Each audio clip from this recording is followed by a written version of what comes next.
Very beautiful Monday evening to you. Welcome to Safe Blood Arena on Lagos Traffic Radio 96.1 FM. This program is brought to you courtesy Lagos State Blood Transfusion Services. And during the course of this program, well, this is the 11th edition of the program. So it means that we've had 10 solid editions of the program.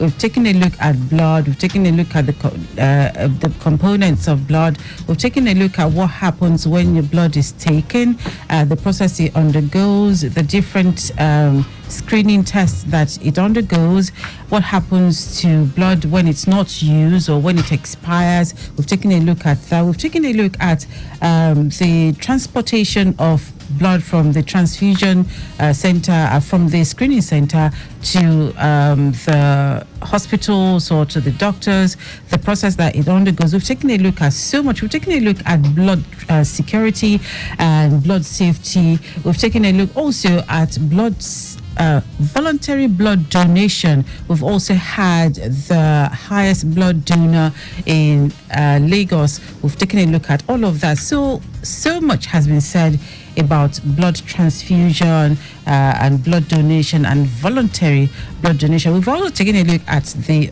building of the blood donors community. So today we'll be continuing with everything that has to do with blood transfusion on the program. Today we're discussing ensuring patient safety through capacity building. We're expecting the Executive Secretary, Dr. Bodurin Oshikomaya. She's on her way, but we also already have the head of program, Oluwole Olatubi. Good evening. Yeah, good evening. All right. Good evening, Yes. So I remember last week Monday you said there was going to be training for doctors, and I know it held. So how did it go? Yes. I remember I saw you. 5 days? 4 days. 4 days. Okay. Yeah, I remember I also saw you in the facility. Yes. It took place at LCCI at Olupopo Road. We trained 200 doctors. Wow. Yeah. Every day or through the 4 days? 50 every day for 4 days. Okay. Wow. That's Monday of last week. Last week Monday, yes. To Thursday. Wow. And we had 50 of them in attendance, and the doctors were drawn from both the public health facilities and then the private health facilities. Yes. That's what we've been doing. For example, this week, we'll be training medical lab scientists. Okay. About 100 of them drawn from the private and public health facilities. And the whole idea is to, our vision, everything stems from our vision, which is to have a state where only safe blood is transfused in all appropriate health facilities. Okay. So all of these trainings are a result of gaps that we've identified, is all geared towards increasing the capacity of these medical health professionals to deliver on quality services.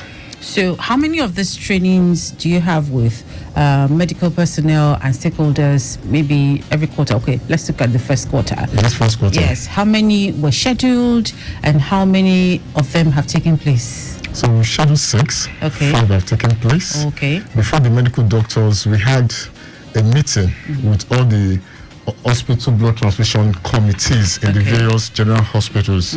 We made them understand their role in ensuring the availability of blood in their facilities. Okay. Before that, we had the quarterly meeting with all the screening concessionaires. Because collectively we mentioned in our past interviews that we have private people coming just to increase the efficiency of the screening process. And we had a quarterly meeting with them to make sure that we're all on the same page. Right. And before then, we had a meeting with all the stakeholders meeting with all the accountants of all the general hospitals in Lagos State. Yes, because recollect that Mr. Governor was magnanimous enough to provide a subsidy of ₦1 billion to ensure that to keep the price of blood affordable to everybody, because they didn't want to something that is essential to saving lives. They just kept despite the rising inflation and all that's been going on. So so that created a new kind of payment system. Okay. So we had to make sure everybody is on board exactly. And then before then, we had the management meeting, because everything stems from the management under the leadership of our Executive Secretary, Dr. Bodri Oshikomaya, that brought all the heads of departments together. We had a training at Providence Hotel in GRA, a strategic retreat meeting, where we discussed the plans for 2024, identified the gaps, and preferred solutions to meeting the gaps. Thank you. So some of these trainings, and with people you work with, the personnel and other stakeholders, what is the essential goal of these trainings? Because some people will say, okay, so why don't you have trainings with maybe some of the how do I put it now? The logistics personnel, aside from the doctors, because the logistic personnel, they move the blood from one place to the other. So a lot of them, you need to train them on how to handle these things, how fast should they go, and all of that. So what are the goals, aims of this training? So the training is just, the goal is from the vision to ensure that only safe blood is transfused in all appropriate facilities. So we've identified everybody in this cycle, and we are training each and every one of them. The blood, the logistics people, they have guidelines. Anytime we see a gap, we bring them together and then we train them. We just don't go. And then a very beautiful thing about training is that we get the best of people, like the training we had for the doctors. Imagine we had the head of hematology at LASUT, a professor, right, come down to come and train the doctors on safe blood practices, and we're all amazed. They were you could see that from the questions, they were all they learned so much. I mean, I don't think you could get it better anywhere. That's how much we invest. That's how much the present management under Dr. Bodri Oshikomaya believes in increasing capacity amongst everybody in the value chain in ensuring the safety of blood. Okay, speaking of Dr. Bodri Oshikomaya, and she is here. Good evening.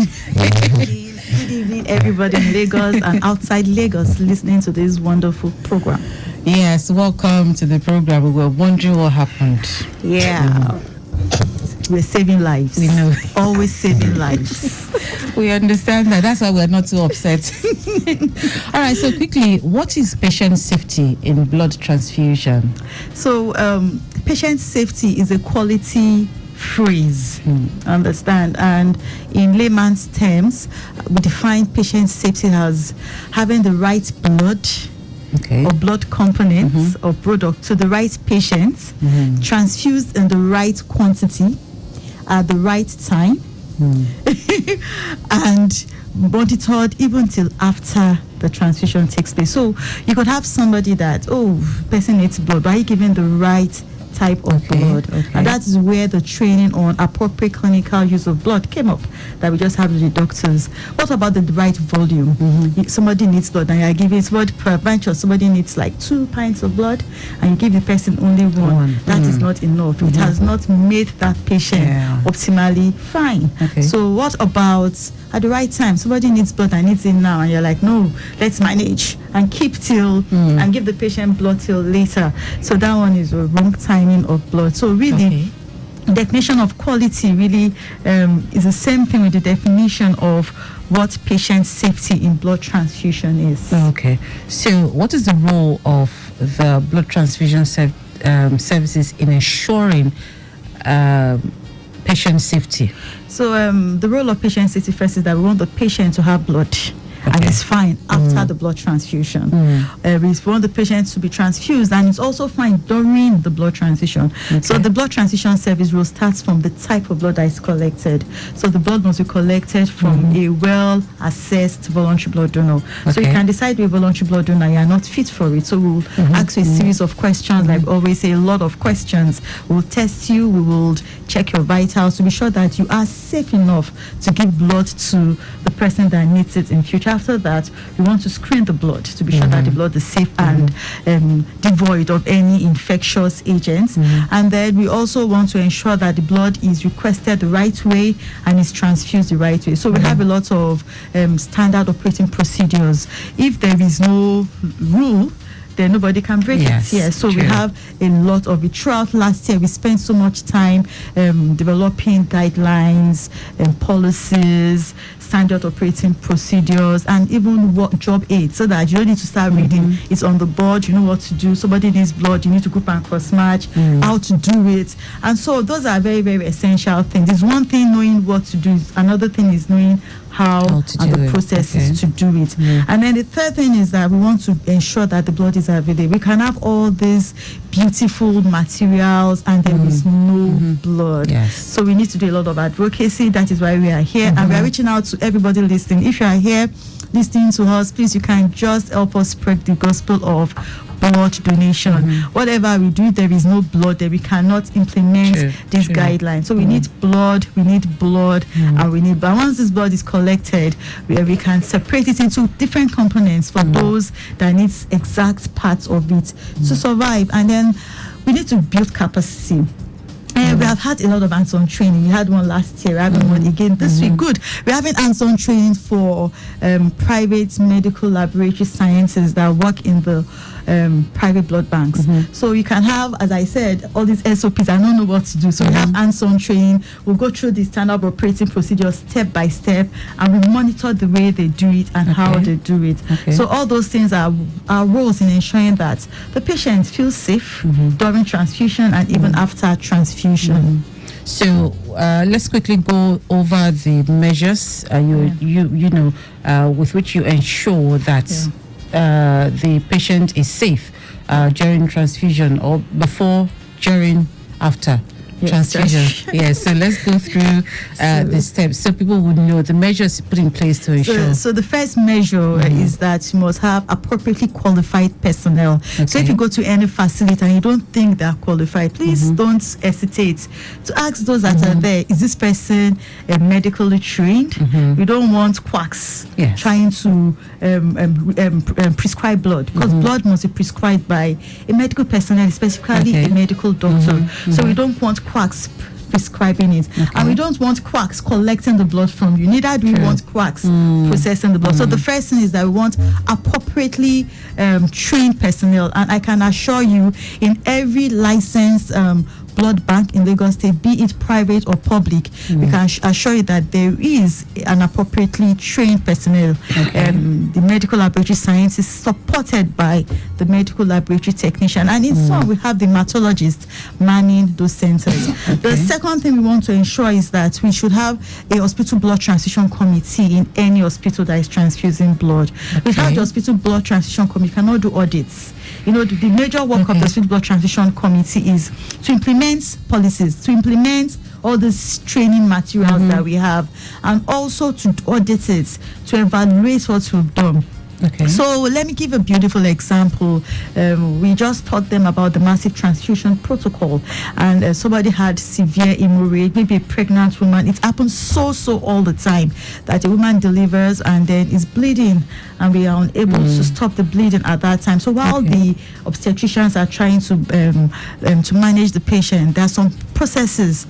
We must give a particular amount of blood with respect to the fresh frozen plasma, so platelets, and it's in some particular 1:1:1. So it's in some particular measures. So if you give, so at that time, once you activate the massive transfusion protocol, we say, okay, we need 6 units of red cells. That's the blood itself. 6 units of fresh frozen plasma, 6 units of platelet concentration. So by the time this management is done, we need to be sure, did the blood come in at the right time? Remember patient safety. Did it come in the right volume? Did the doctors administer it the right way? For example, the blood giving set you use for blood itself is not supposed to be the same blood giving set you are using for what you call the platelet concentrates. Okay. So another thing, the blood itself, is it at this particular temperature compared to platelet concentration that is at room temperature? It's not supposed to be kept in the refrigerator at all. So at the end of things like this, the hospital blood transfusion committee comes together to see if it was done the right way, and if it was not done, what can be done. So it's like a blood audit. Okay. So apart from that, they also help to ensure that there is blood available. Also too, we will talk about stakeholders meetings. Precious, we just want to have meetings. Like we've said, there's always something called feedback. We wait for feedback to come to us. Yes, through the hospital blood transfusion committee. Okay. But we also go back to collect feedback from them. Yeah, come, let's have a meeting. What has happened? Is there anything you want to tell us? How can we get things done? And the stakeholders meeting is a place for feedback, is a place for recommendations, is a place for innovative ideas that we all put into place. Okay. So that is also one measure. And back to it, capacity building. Nobody is too young to train. It's not about logistic people taking blood around. Yes. Really, by the next quarter, we will train them. Everybody should be trained to do the right thing, to ensure that safe blood is available for all that requires. Awesome. I have one more question, but let me take one or two updates. We have this one from Ojuodo Synagogue. It's a mini tanker, has a mechanical fault, and the mechanic is working on it. The mini tanker is loaded with diesel. Well, we'll have traffic managers on ground to make sure that everything is safe. The backlog right now is at Ikotum roundabout. And from Ajigula Papa, the return journey rush has commenced. So from Marine Beach, we have a high influx of tankers moving inward Ijera, resulting in slow-moving traffic. Also have slow-moving traffic from the ascent of Marine Bridge to Total through the diversion corridor. Boundary roundabout is a slow-moving traffic as a result of the closing hour rush and commercial activities. Impediment is negative, while traffic managers are very much on ground controlling the traffic through their various choke points. And at Maryland, we have very high influx, but it's still a good one. Also, same at Ijaye, Iward, Ogba will also have very high influx, but it's still okay. Those on the third mainland bridge coming from the island is accessible right now to the mainland, and it's still a very good movement. On Ikorodu Road, Ojota will have it very good as well, and no impediment at all. It's still moving well. Head to Iwada Jota on the service lane. We have it slow, very slow as a result of bus stop activities, but we'll continue to keep you updated. All right, so finally, let me ask you this about the training. How will training, the patients feel the impact of the trainings?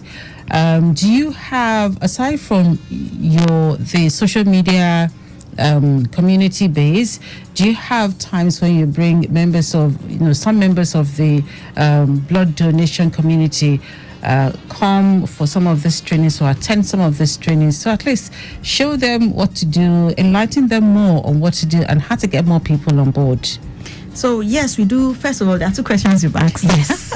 So first of all, we do have stakeholders meetings for our blood donors. Okay. Because automatically, when our blood donors start giving blood, they become advocates, as in of blood. So we call them together to have stakeholders meetings, stroke trainings where we teach them how to talk about blood, how to answer questions, so that what they are not sure of. Sometimes voluntary blood, you just want to do it. Sometimes you don't know the reason why you are doing it. You have a lot of them like that.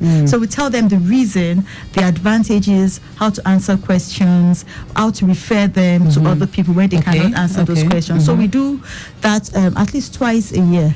We usually do it towards the World Blood Donors Day or the National Blood Donors Day. So we have the World Blood Donors Day coming in June. By May, we would have had a small gathering for the voluntary blood donors. And then the National Blood Donors Day is in December. So by November, we'll have another one. We usually do it close to that period so that we can put them, they are stakeholders. We tell them these are our plans. We make them a part of the plan. They are our team. The plan to celebrate the National Blood Donors Day and the World Blood Donors Day. So the second question is, how can the patients feel the effects? Yes. It's a very subjective thing, I won't lie to you. Okay. Very subjective. The first way is we get feedback from patients. The feedback, we get positive feedback from patients. Or if you do not get positive feedback, there's a reduction in the negative feedback. works. 2 weeks. Okay. Some people will be willing to say, oh, I was transfused with blood before now, especially our regular donors. Before now, when they give me the blood, nobody monitors me. They just do it once, they put up the blood and they go away. But I noticed that the nurse kept coming to check me up.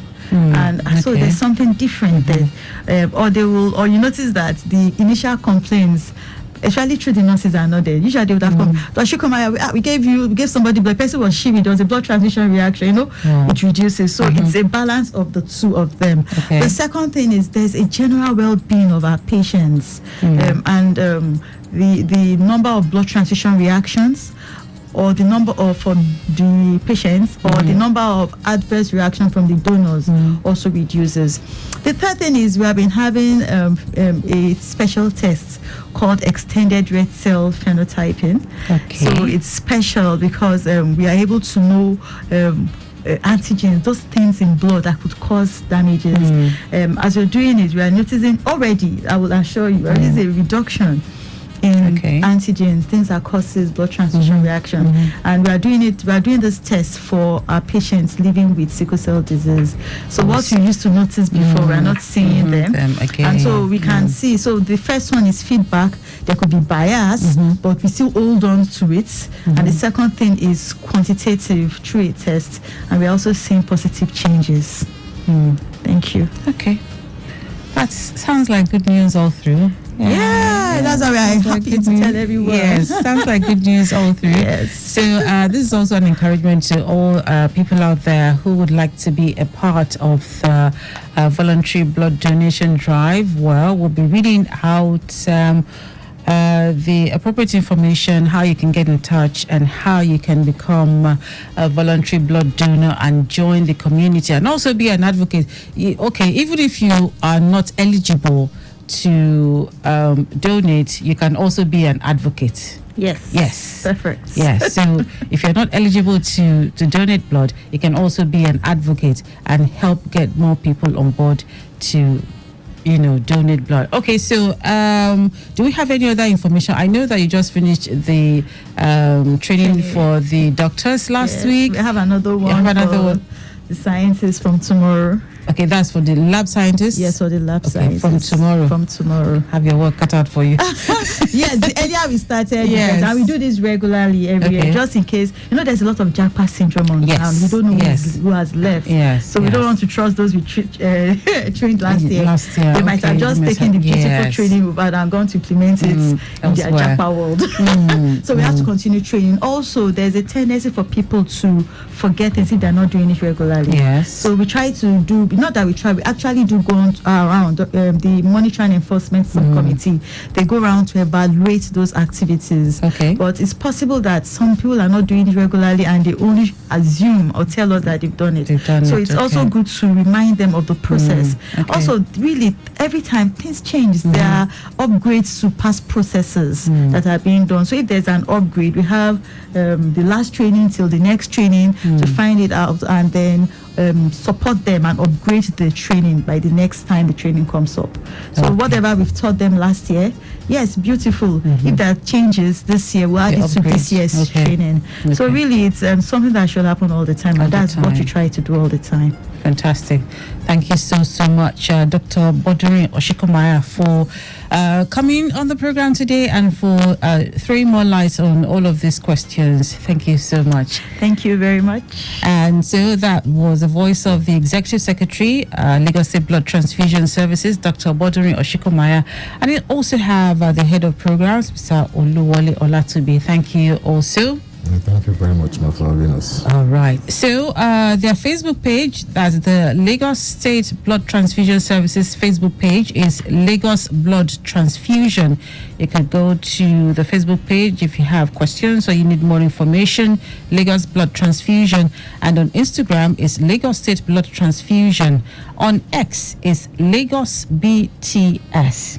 And the telephone number, which if you call and nobody picks, just send a message, you get a response, is 0806 920 7914. Again, 0806 920 7914. So that's our package today on Safe Blood Arena on Lagos Traffic Radio 96.1 FM. My name is Dele Agadumo. Big thanks goes to Victor Terry and executive producer Tayo Akonli. Enjoy the rest of your Monday. God bless.